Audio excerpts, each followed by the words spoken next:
नमस्कार। आज हम थोड़ी गहराई में जा रहे हैं कावड़ यात्रा के विषय में। हमारे पास जो जानकारियां हैं उन पर एक नज़र डालते हैं।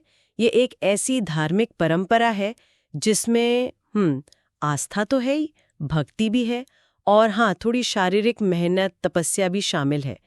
तो चलिए देखते हैं इन स्रोतों में क्या खास है, समझने की कोशिश करते हैं कि आखिर ये यात्रा है क्या चीज़ और इसके पीछे की जो मान्यताएं हैं वो क्या है और ये लाखों लोगों के लिए इतनी ज़रूरी क्यों हो जाती है हर साल। तो सबसे पहले एकदम बेसिक बात, ये कावड़ यात्रा है क्या असल में। ये नोट्स तो यही बताते हैं कि ये सावन के महीने में होती है और एक तरह की पैदल यात्रा है जी। जिसमें शिव भक्त, जिन्हें कावड़िया कहते हैं, है ना, हाँ, कावड़िया। वो गंगा जी से पवित्र जल लेते हैं और फिर पैदल ही चलते हैं। बिल्कुल, पैदल चलकर अपने आसपास जो भी शिव मंदिर हैं वहां पहुंचते हैं और फिर उस जल से शिव जी का अभिषेक करते हैं। अच्छा। हाँ, और ये समझना जरूरी है कि ये सिर्फ जल लेकर चलना भर नहीं है। इन दस्तावेजों में इसे एक पूरी साधना या कह लीजिए तपस्या की तरह दिखाया गया है। इसके पीछे कई कहानियां हैं, मान्यताएं जुड़ी हुई हैं। एक मुख्य कारण तो यही बताया जाता है कि सावन का महीना शिवजी को बहुत प्रिय है, तो इस महीने में अगर गंगा जल चढ़ाया जाए तो वो बहुत प्रसन्न होते हैं।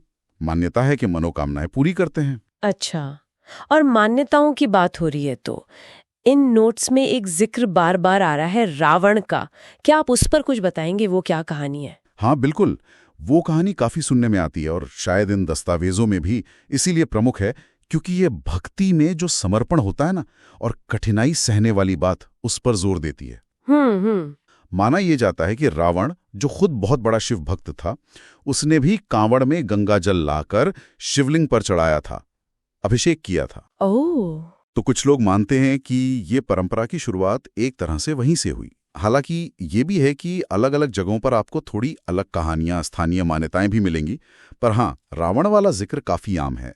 ये तो वाकई दिलचस्प बात है। और यात्रा के दौरान जो नियम होते हैं उनके बारे में भी कुछ अजीब सी बातें हैं इन नोट्स में, जैसे वो कावड़ को जमीन पर नहीं रखना। ये क्या है? हाँ, ये बहुत महत्वपूर्ण नियम है। कांवड़ यानी वो सजी हुई लकड़ी की बहंगी होती है ना, जिस पर वो जल के पात्र रखे होते हैं जी। उसे यात्रा पूरी होने तक सीधे जमीन पर नहीं रखते। अगर रुकना है, आराम करना है, तो किसी ऊंची जगह पर, या आजकल स्टैंड वगैरह भी होते हैं, उन पर रखते हैं। अच्छा, इसके अलावा भी नियम है, जैसे इन स्रोतों में लिखा है कि शुद्ध शाकाहारी भोजन करना, किसी तरह का नशा नहीं करना और ब्रह्मचर्य का पालन करना।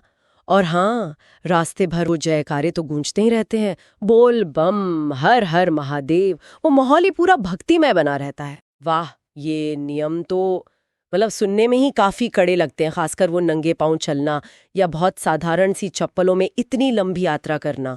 इन नोट्स को देखकर तो लगता है कि शारीरिक तौर पर ये बहुत मुश्किल होता होगा। मुश्किल तो होता ही है, निश्चित रूप से। ये तपस्या का एक रूप ही समझिए। गर्मी है, बारिश है, पैरों में छाले पड़ जाते हैं, ये सब बहुत आम बातें हैं यात्रा में। लेकिन शायद यही वो समर्पण है जो इस यात्रा का केंद्र है। ये दिखाता है कि भक्त अपनी आस्था के लिए किस हद तक जाने को, कष्ट सहने को तैयार हैं। इन जानकारियों में ये भी जिक्र है कि समय के साथ थोड़ा बदलाव आया है। कैसा बदलाव? जैसे अब कुछ लोग मोटरसाइकिलों से या ट्रकों वगैरह से भी यात्रा का कुछ हिस्सा तय कर लेते हैं, लेकिन आज भी पैदल चलने वालों की संख्या बहुत बहुत बड़ी है। और ये यात्रा कितनी बड़ी होती है, कितने लोग, कुछ अंदाजा है इन दस्तावेजों में? पैमाना तो बहुत ही बड़ा है, खासकर उत्तर भारत में देखेंगे तो, जैसे हरिद्वार, गौमुख, गंगोत्री, उधर बिहार में सुल्तानगंज। इन जगहों से जल लेके शिव भक्त कहाँ नहीं जाते। हरियाणा, दिल्ली, यूपी, राजस्थान, मध्य प्रदेश, बिहार, झारखंड, कई राज्यों में फैले अपने अपने मंदिरों तक। अरे बाप रे। हाँ, और कुछ रास्ते तो सैकड़ों किलोमीटर लंबे होते हैं।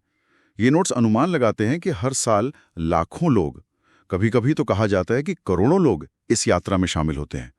हरिद्वार से दिल्ली और पश्चिमी यूपी वाला जो रास्ता है, वहां तो सावन के महीने में गजब का नजारा होता है। लाखों लोग पैदल, इतने कठिन नियमों के साथ, ये सोचना भी बहुत बड़ी बात लगती है। हाँ, और इन दस्तावेजों में जाहिर है यात्रा के प्रबंधन की जो चुनौतियां हैं उनका भी जिक्र है। सोचिए, इतना बड़ा जनसमूह, तो ट्रैफिक व्यवस्था, सुरक्षा के इंतजाम, स्वास्थ्य सुविधाएं, ये सब देखना भी एक बड़ी प्रशासनिक जिम्मेदारी बन जाती है हर साल। तो अगर हम इन सारी बातों को एक साथ देखें जो हमने इन स्रोतों से निकाली, तो कावड़ यात्रा क्या है? ये आस्था है, गहरी भक्ति है, शारीरिक और मानसिक तपस्या है और एक बहुत बड़ी मतलब सामूहिक गतिविधि है। हमने समझा कि ये क्या है, क्यों है, मान्यताएं क्या हैं, नियम कितने कड़े हैं और ये कितनी व्यापक है। बिल्कुल। और इन सब बातों पे जब सोचते हैं ना तो एक विचार मन में आता है, वो ये कि आज का जमाना इतना आधुनिक है, इतनी तेज रफ्तार वाला है, फिर भी लाखों लोग एक इतनी पुरानी धार्मिक परंपरा के लिए इतना गहरा अटूट समर्पण दिखाते हैं और उसके लिए इतनी कठिनाई भी उठाते हैं स्वेच्छा से। ये कहीं ना कहीं हमें सोचने पर मजबूर करता है। किसके बारे में? सामूहिक आस्था के बारे में, परंपरा की जो एक निरंतरता है उसके बारे में, और शायद इंसान की अपनी जड़ों से जुड़े रहने की जो इच्छा है, जो शक्ति है, उसके बारे में भी बहुत कुछ है सोचने को।